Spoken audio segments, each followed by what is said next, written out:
everyone, this is Mansi from evidyati.in coming to question number 2 of exercise 15.3.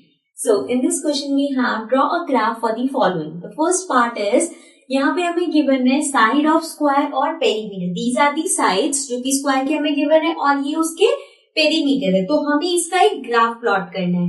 Also, after plotting the graph, हमारे पास एक question है that says, is it a linear graph? तो क्या वो graph linear है ये हमें बताना है. लीनियर का मीन्स है जब हम कोई ग्राफ प्लॉट करते हैं उसके पॉइंट्स को ज्वाइन करें तो वो अगर वो स्ट्रेट लाइन में आता है so that is a linear graph. Okay, so let's start.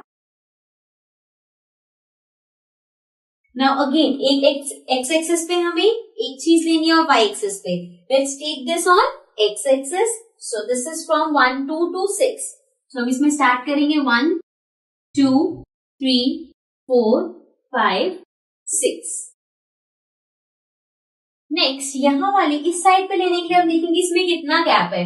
So we can see we have 8 12 14 and so approximately अगर हम 4 4 का गैप लें तो हो सकता है, इफ यू वांट तो आप 2 2 का गैप भी ले सकते हो, बट 24 तक जाना पड़ेगा.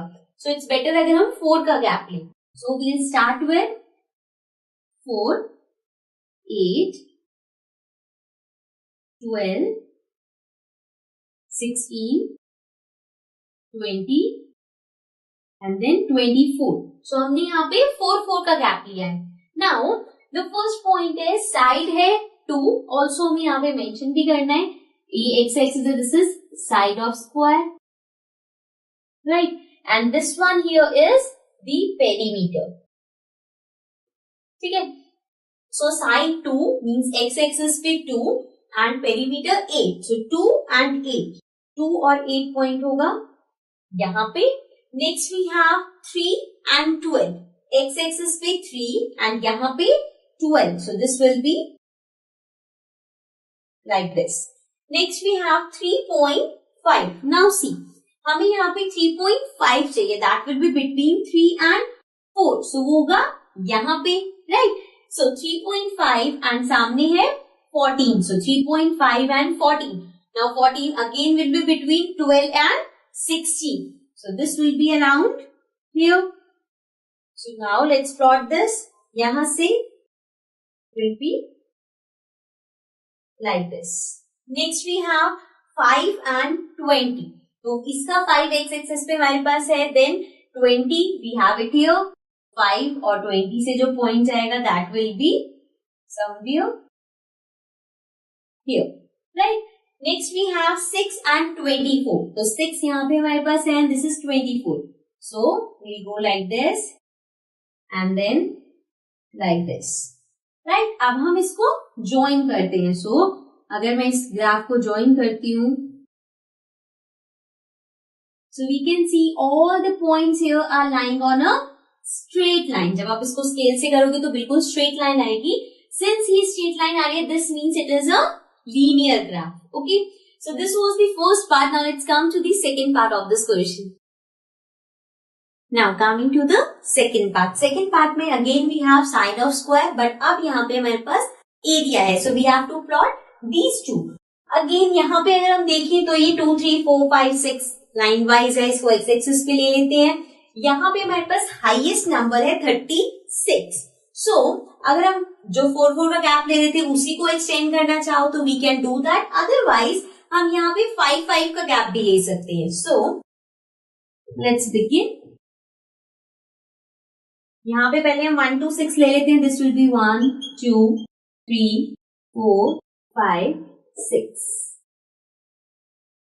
राइट? नेक्स्ट वी हैव, अब अगर हम 5 का गैप ले रहे हैं तो ये होगा 5 10 15 20 25 30 35 and 40. ठीक है. सो ये हमने 40 तक ले लिया. अब हमें यहाँ पे पॉइंट्स प्लॉट करने हैं, बट बिफोर दैट हम यहाँ पे इसे मेंशन कर देंगे. This is area and this one is side of square, right? ना अब हमें प्लॉट करना है side of square 2 means x axis पे 2, y एक्सिस पे 4. सो 2 and 4 5 से थोड़ा सा नीचे होगा. So it will be somewhere here. Right? This is 2 and this is 4. Next we have 3 and 9. 3 और 9 again 10 से 1 point नीचे and 3 से यहाँ पे. ठीक है. Next we have 4 and 16. So 4 ये रहा, 16 होगा 15 से 1 point ऊपर. So it will be here. और ये हमारा 4 है, so ये point हो गया यहाँ पे. Next we have 5 and 25. तो 5 होगा, 25 भी है like this. And this will be somewhere here. Next we have 6 and 36. So 6 यहाँ पे, 36 क्या होगा?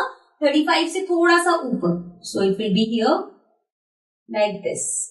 Now अगर मैं इन पॉइंट्स को ज्वाइन करूं, सबसे पहले तो हम देख सकते हैं कि स्ट्रेट लाइन में नहीं आएगा. अगेन आई एम सेइंग जब आप इसे ग्राफ पे प्लॉट करोगे तो वो और क्लियरली पता चलता है, बिकॉज उसमें छोटे छोटे बॉक्सेस होते हैं, उससे आपको पता चल जाएगा कि स्ट्रेट लाइन पे लाए नहीं कर रहे. अगर हम इसको ज्वाइन करेंगे so it will go like this, this and like this.